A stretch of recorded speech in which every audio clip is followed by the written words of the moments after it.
Et action!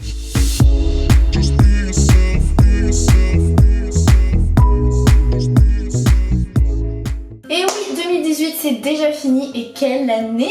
Vous l'avez vu tout au long de cette année, j'ai grandi, j'ai changé, j'ai évolué, je ne suis plus la même Garance, je suis passée du moule d'enfant voilà, qui dépend un peu de ses parents à vraiment l'adulte responsable, ambitieuse, motivée, épanouie que je suis maintenant. Et je peux dire que je me suis trouvée, je sais qui je suis, ce que je veux, ce que je ne veux pas. Et voilà, le fait d'être seule, d'avoir emménagé seule, ça m'a permis de vraiment prendre en maturité aussi. Donc c'est pourquoi aujourd'hui je voulais revenir un petit peu sur mon année passée, les objectifs que j'avais mentionnés dans ma vidéo justement, ma première vidéo de 2018, revenir sur ces objectifs et voir s'ils ont été faits ou pas. Et une fois que ce sera fait, je vous annoncerai donc les nouveaux objectifs, les nouveaux projets pour cette nouvelle année et j'en ai. Et oui, et vous allez voir, c'est que des bonnes vibes. Donc pour 2018, j'avais comme objectif numéro 1 d'avoir mon bac. Et oui les amis, tout de même, c'était un petit peu ma priorité, l'année du bac. Et j'ai eu mon bac, j'en ai bien chié. Je n'ai pas eu de mention, mais je l'ai eu de justesse. Et le soulagement que c'est maintenant. Ensuite, le deuxième objectif, c'était de déménager, de prendre mon indépendance, d'avoir mon appartement, de quitter le cocon familial parce que vraiment je n'en pouvais plus. Tant pour mes parents que pour moi, c'était la meilleure des solutions. Et c'est une chose encore faite, voyons, ça commence super bien cette vidéo. Ensuite, le troisième objectif que j'avais, c'était d'intégrer la licence que je voulais. Je voulais, à la suite du bac, faire des études. Donc faire une licence d'information et de communication avec une option production graphique et audiovisuelle.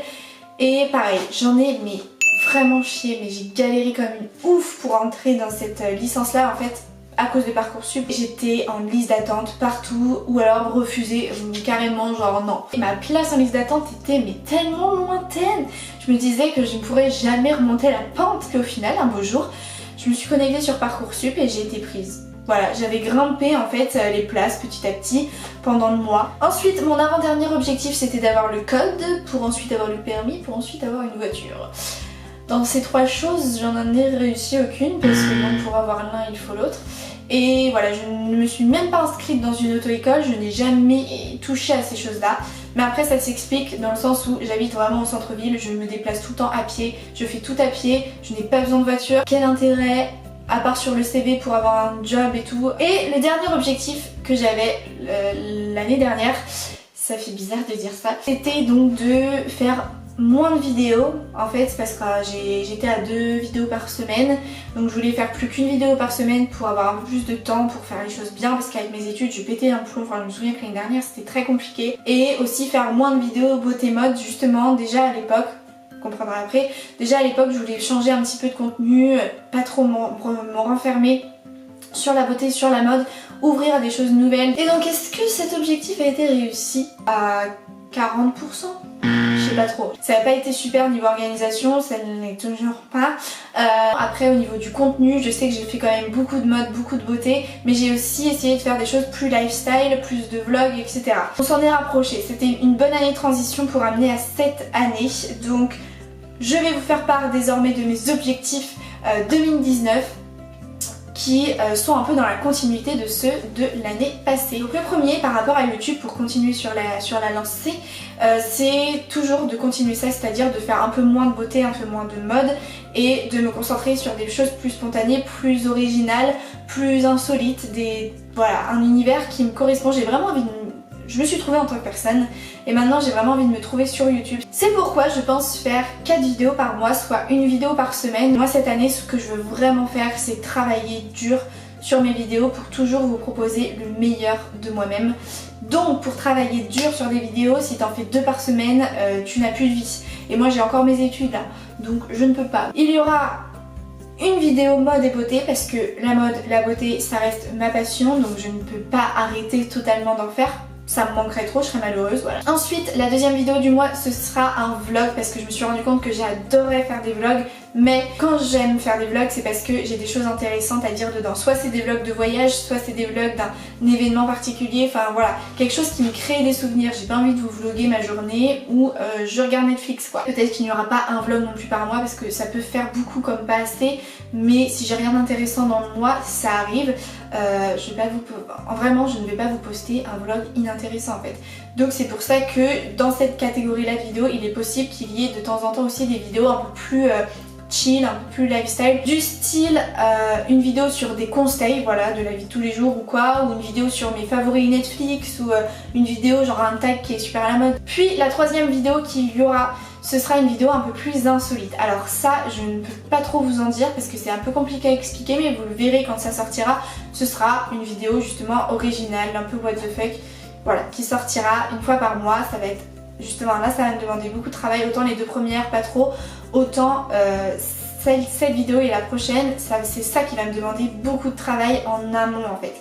Donc il y aura ça, et la dernière vidéo du mois ce sera une espèce de sketch de podcast, même si j'aime pas trop m'identifier à ce genre de vidéo là parce que je suis loin d'être une humoriste, mais plus une vidéo en fait où je traiterai un sujet commun qui touche tout le monde, voilà, un sujet limite presque tabou, mais avec justement une pointe un peu d'humour où tout le monde se retrouverait dans la vidéo et verrait ça de manière plus détendue et avec une espèce de morale dans la vidéo quand même. Ensuite, comme vous l'avez vu, mon intro change, donc ça fait toujours partie de mon objectif YouTube.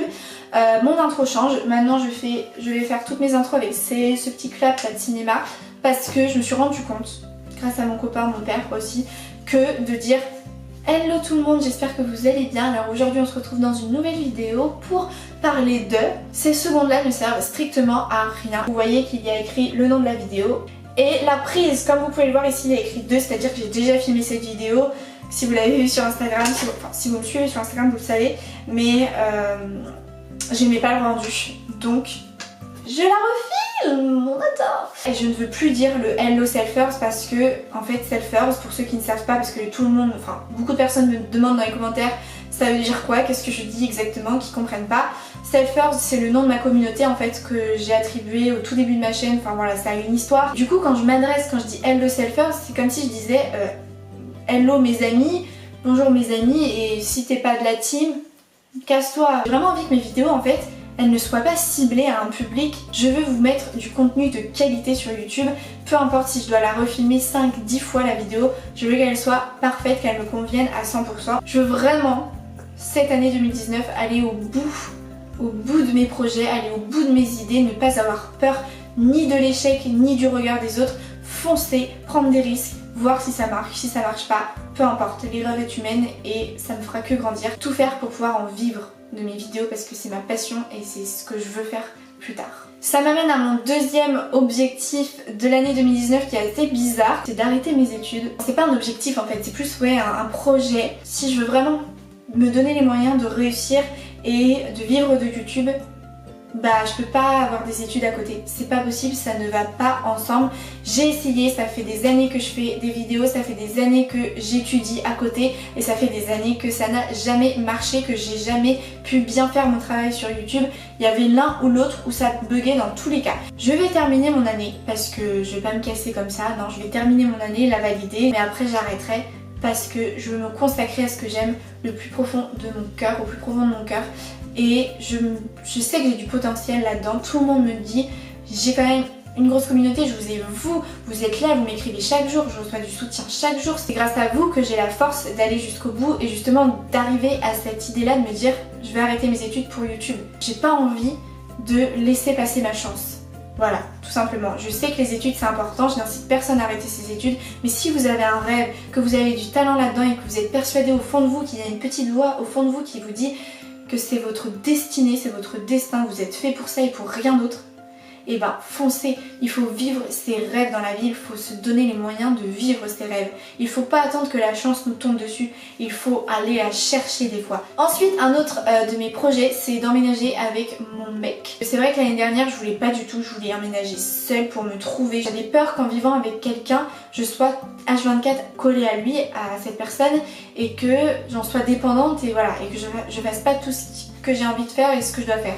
Sauf que non, je me suis rendu compte que depuis que j'ai mon appartement et depuis que mon mec vient chez moi et que voilà, on trouve notre petite routine, tout ça, et que ça se passe très très bien, qu'on est fait entre guillemets pour vivre ensemble. Si j'ai besoin de faire un montage vidéo, de filmer une vidéo, je le fais. Là je filme une vidéo, mon mec est dans le salon. Donc voilà, ça arrive et ça se fait très bien. Au-delà du fait qu'on a envie d'emménager ensemble parce qu'on a envie d'un point de vue sentimental, au-delà de ce fait-là, ça serait hyper rentable financièrement parlant les gars. Avant de vouloir vivre avec lui, je pensais déjà à déménager de mon propre appartement actuel parce que je me rends compte qu'il me coûte très cher. Je me sens arnaquée et il est hors de question que je sois arnaquée. Ça me saoule que tout mon argent parte dans le loyer, clairement je vous le dis. Emménager avec mon copain, ce serait tout bénef parce qu'on serait tous les deux, donc trop bien.